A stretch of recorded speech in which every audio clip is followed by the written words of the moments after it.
But on like the most basic level, pattern is the thing that arranges our whole universe. I was always really interested in pattern and ornament. That was what I wrote my master's thesis on. It was about ornamentation, different styles of ornament.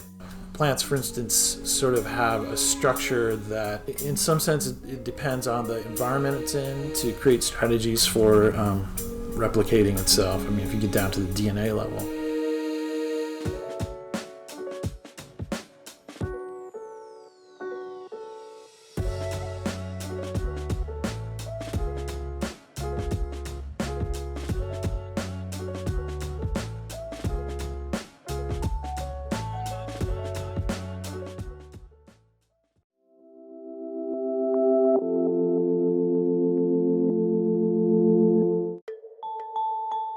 I've been creating art 25 years. That make me sound so old.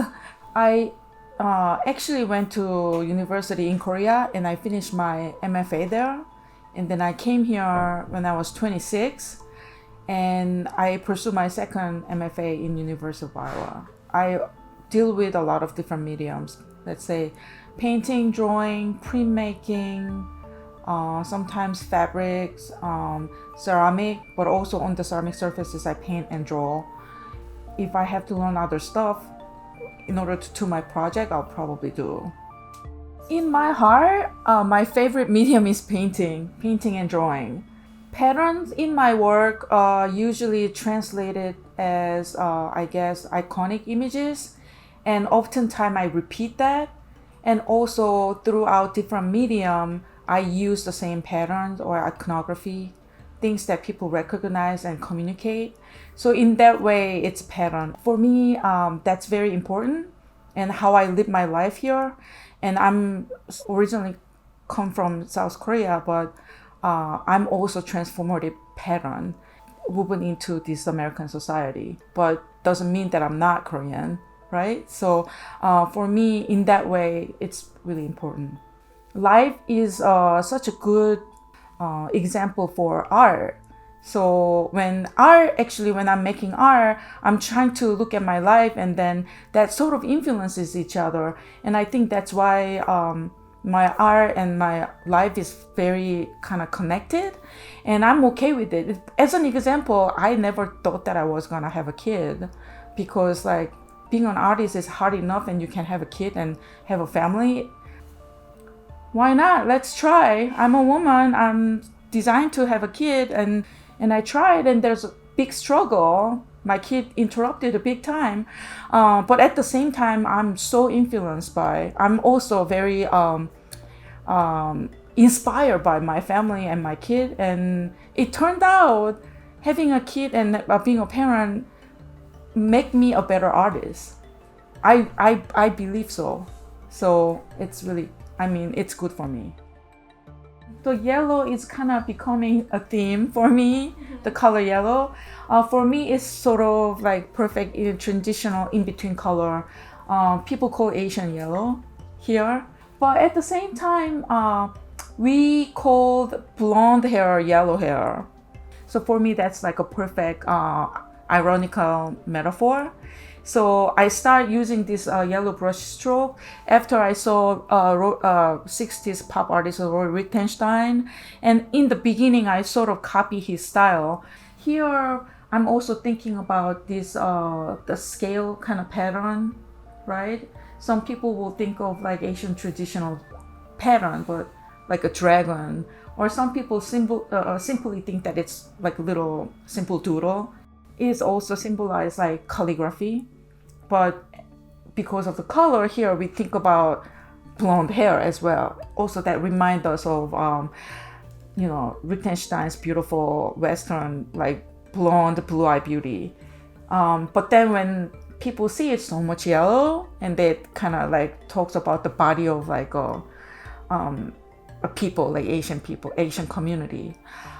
So that started out kind of like a pattern. So I call this series, I called it Yellow Wave.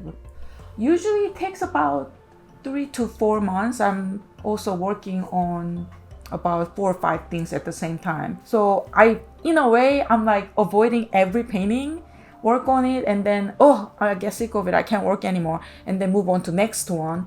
And then when I get sick of everything in my studio, I go to my ceramic studio and work on it there. So like repeat and walk around and work on many things at the same time.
Hi, I'm Steven Anderson. I'm an artist here in Atlanta, and I focus on nature, try to express that through drawing and painting and sometimes video. I'm interested in energy and how that reflects itself in nature, in magic and psychedelics, political and social systems. I find it really fascinating to see how plants, for instance, sort of have a structure that, in some sense, it depends on the environment it's in to create strategies for replicating itself. I mean, if you get down to the DNA level. But I'm also interested in finding metaphors from that in an oblique way, like how can we as artists, as activists, sort of like take those strategies and apply them to, our situations. The tree rings kind of capture a whole lot of those different notions. Like, sure, there's the meditative part of me just drawing circles, and I hope that viewers can kind of get that as they're getting close and see that, like, here's just a bunch of lines, one on top of right next to each other. A lot of like national forests have these big pieces of giant trees, and they'll map out like, here's when Christ was born, here's when Christopher Columbus discovered America, here's when blah blah blah blah blah, and they put pins in it and stuff, so you can really get a sense of like how the sense of history recorded. And I'm hoping that people will apply that, like, so okay, where would your life fit in on this ring? Like, it's a pretty small band compared to like one of these giant trees. And what I'd like to do is work on a drawing that's a tree ring that's like thousands and thousands of years, and just see how big I can make it. I mean, that could take a really long time for me to make too. Well, over the years, I've just amassed a whole lot of markers and pens. It's sort of my main medium for my tree rings works. Trying to be organized with trays and things, and so I've sorted them out into different colors and different alcohol-based or watercolor-based or acrylic-based markers. And so what I'll do is I'll grab a handful of different colors and start with that, and then I'll start just sort of making a palette basically. And so because there's so many to remember, I'll just write it down, and this is a good way for me also to test my paper to see how the ink stays on the top or sinks in. So basically I get a sort of like a nice long color palette list of all the things I'm using in each piece, and this helps as a reference while I'm making it. Also, if I need to do touch-ups later, I can come back and look at this, and it just is a nice record of the making of the piece. There was a commission that I did for someone in California recently, and he wanted me to like tape this on the back so he could see it and show it to people. It's sort of like my process. It's funny, I have a little list of all the steps that I take in this, and there's only one step that's the most creative part. This is draw, and the other parts are like varnish, collage, do all these other things. But I don't jump around as much on these pieces as I have on other bodies of work.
Pop art is a movement that emerged in the 1950s. The visual effect of pop art, whether it is collage or pattern, is achieved through the repetition, reproduction, overlay, and duplication of common everyday objects. In pop art movement, common objects were recreated and repeated on large canvases to reflect everyday post-war life in America. The geometric shapes adorn surfaces with stripes and spots jarring against each other to create playful patterns.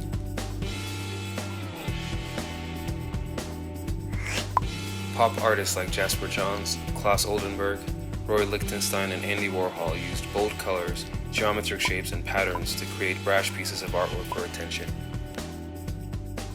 If there was one artist who personified pop art, it was Andy Warhol. Andy Warhol was an American artist who was the leader of the pop art movement. Pattern is a principle of design that Andy Warhol used in much of his art. Warhol is considered the unofficial king of repetition art.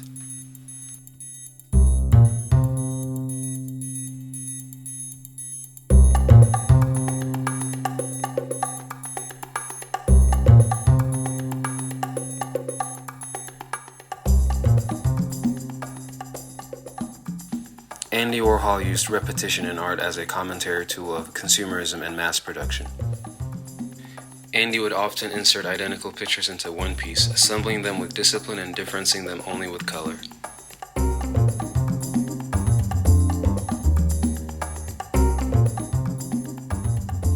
He constantly documented his daily life through photography and film, an early version of today's social media.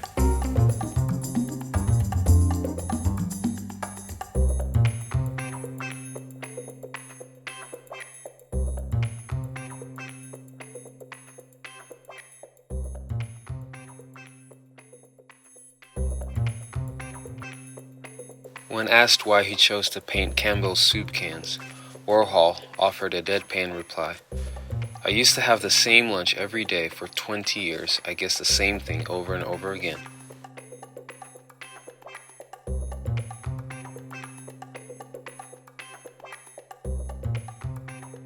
Marilyn Diptych was the first painting in which Warhol used the assembly line technique of repeated photographic images onto a canvas, permitting him to create many versions of a single subject.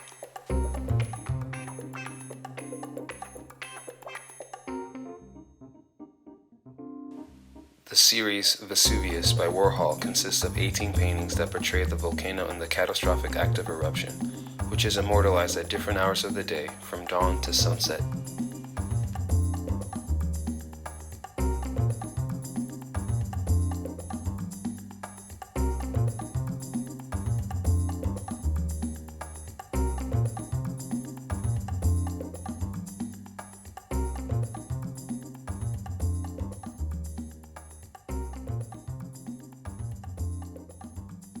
When asked about why he chooses to paint everyday objects, Warhol replied, "I want to paint nothing. I'm looking to paint things that are essence of nothing, and that's it."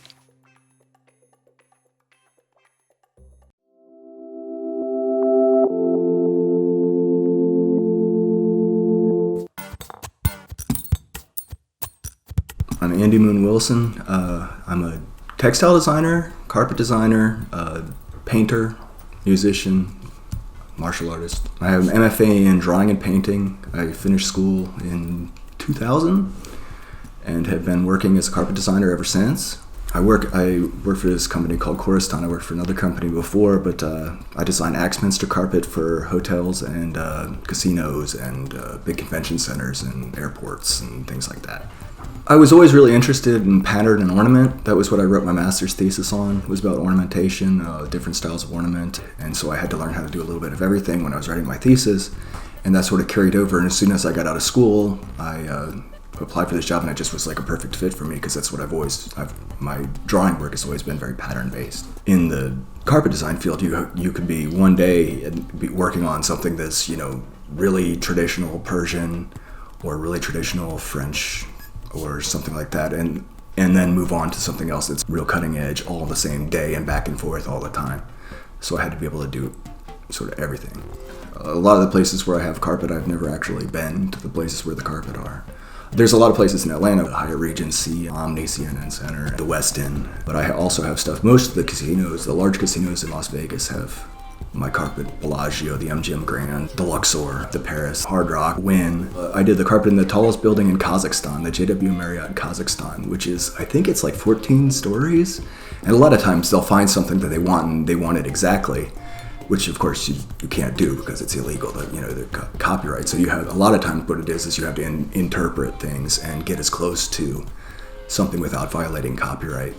But sometimes they give a general flavor of what you want, and then you just sort of riff on it, and then you go back and forth with the interior designer or the architect, and come back and forth with colors and things like that, and sort of narrow it down. It's always a back and forth process. It's never the first thing you do is what they arrive at. There's always multiple revisions. Early Persian carpet, every single little glyph has a meaning, and so you can literally read the carpets. They have, every symbol means something, and then in juxtaposition with other symbols they mean something, so you sort of have to be careful with what you're doing because you don't want to say something totally stupid. I've always been really interested in repetition, and but I don't worry so much about meaning and things like that. I'm more interested in trying to convey sort of emotional or it's really, if I could put it into words what I was thinking, then I wouldn't have to make the work, I would just write it. So I would just write down what I was trying to say. So I have a whole body of these guys. I was making these. It started out, my son goes to after school math class, and when I would go there, it's out in this sort of industrial, like a big weird strip mall. And I would just walk around, instead of just sitting there and playing on my phone, I would walk around and find just junk laying around. Like, this is part of an umbrella. This is a sign one of my friends ran over in Centennial Park, and chopsticks from restaurants, and pipes that we found laying around. And I sort of heavily inspired by Sarzi, the famous artist, sculptor, installation person. A lot of the so-called content in my work is about the imperfections. I go back and forth, but at where I am right now, I don't use a ruler or a compass or templates or anything like that, even though there are rulers and compass and templates sitting right there. For the work I'm doing, because what's interesting to me is you can draw a line, and the line is all kind of janky, but you just go ahead and work with it anyway, and it'll eventually turn out to be cool, and the little imperfections are what ends up making it interesting and what gives it life.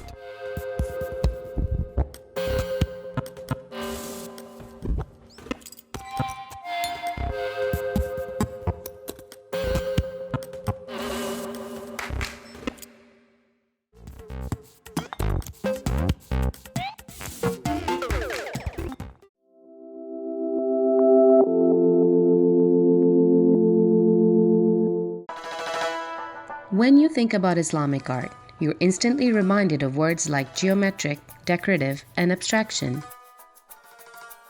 These patterns can be found on carpet, adorning clothing, madrasas, and mosques, displaying tilework of patterns that seems to repeat infinitely. But despite the complexity of these patterns, they can be studied and recreated with basic math.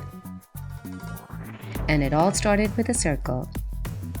Most patterns are in 4, 5, or 6 division. These divisions will give rise to unique patterns. The next ingredient is the hidden construction line. They are invisible but essential to the foundation of the pattern. You would select a set of segments on the line and repeat them on a grid in a process called tessellation. This simple concept has translated into specular visuals and historic sites, and the Islamic tradition will be remembered to create sacred artwork with only geometry.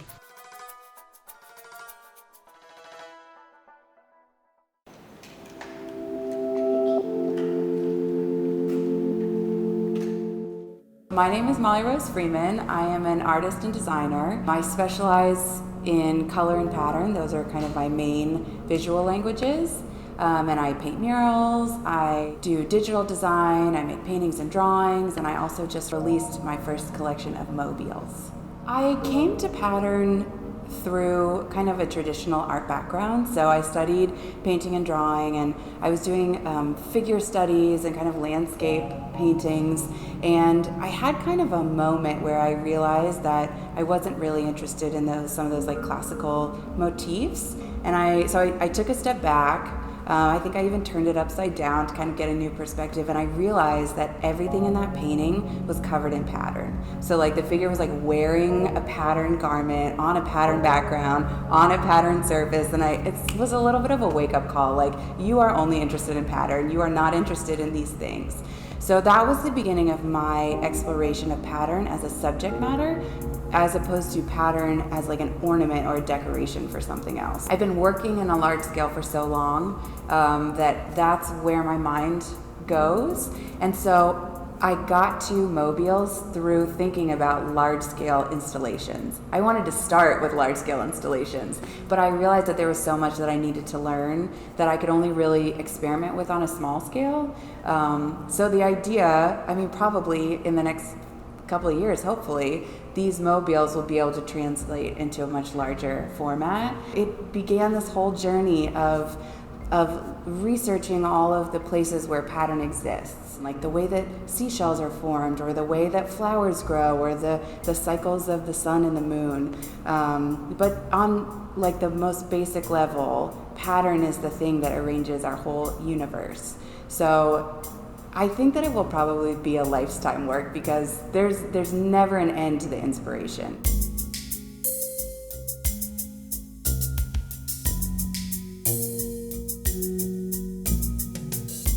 So the one I'm working on now has these kind of arc shapes that I'm working with. So I'll start with that as the structure, and then think about the shapes that I want to hang down from that can feel really dynamic. So my current collection is all about the celestial bodies. So there's this nice round moon shape. We have a couple of star shapes that never really look like stars, but it's really, really loose.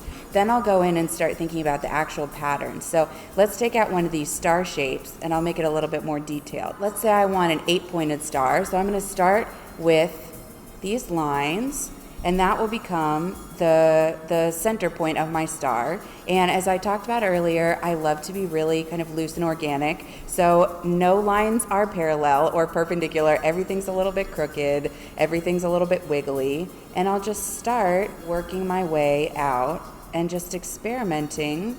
And I really just let the pattern tell me what it wants next. Everything has to be kind of like fun and playful. And my number one rule is don't think too hard about it. As soon as I start getting intellectual, it starts looking like garbage. So then I can kind of work out from these points and bring back those sharp triangles that really make you think celestial star pattern. And when you're working like this, you find that you're going to have to turn your notebook. It feels less like making something than it does like watching something unfold. So there's our star today. This may become an acrylic piece, I don't know. And the next step would be for me to transfer this into a vector format. So I have my handy dandy iPad Pro that I use. And basically what I do is I take a picture of this and just kind of trace it in a drawing program that I have. And it automatically turns it into a vector file, super easy. And then I send that to a shop that does laser cutting. So this drawing process is just the first step before the kind of 3D considerations, but it's my favorite.